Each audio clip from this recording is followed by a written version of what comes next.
پاڵپشت بە ڕەزامەندی دادگای فیدراڵی و بە بیانووی زیادەڕۆیی لەسەر زەوی وەزارەتی بەرگری سوپای عێراق سکاڵا لە ژمارەی خێزان و هاوڵاتی کوردی گوندی تۆپزاوە لە کەرکووک دەکات.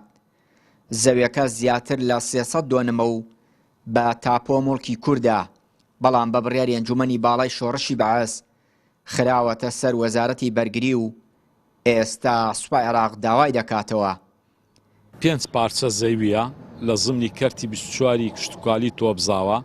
ئەم 5 پارچە زەویە بەشێکی بوویتە سەکەنی، واتە زمنی گوندەکەیە، و بەشێکی شوێنی سەربازگە کۆنەکەی تۆپزاوەیە کە ناسراوە بە شوێنی کۆکردنەوەی قوربانیانی ئەنفال، و بەشە زۆرەکەشی زەوی کشتتوکالیە کەوێتە دەرەوەی گوندەکەوە.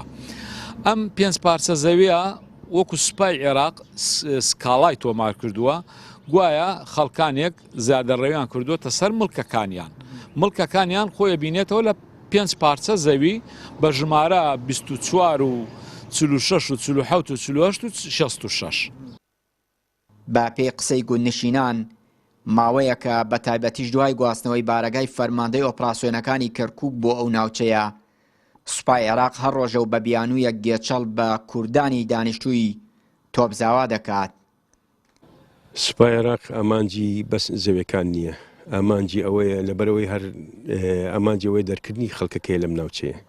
دیارە شتێکی سیاسی لە پشتەوەیە، ینی بە بەرنامەیە، ئەمە بە بەرنەماوانە کار دەکەن بۆ لەسەر گەڕان و لە تۆپزاوە و لە تاو و بەس ناوچە کوردەکان و ئەم داوای ئەم زەویانەکەن بۆ معسکەرانەکەن. ئەوە لە ناوچەی دەیەکێ غرێراتە معسکەر بووە پێشتر، معسکەر بووە پێشتر، خەڵکی تایە خەڵکی کورد نین، کەس ناچێ بۆ لایەنەوە، تا ئێستا کەس نەچوە بۆ لایەنەوە، بەس دێن ئەو ناوچە کوردەکان دێن ئەمانەی وە دێن بە بەرنامە هاتوونە بۆ ئەوەی ئەم خەڵکە بڕەتێنن لێرە، خەڵکەکە ئەم ناوە چۆڵکەن.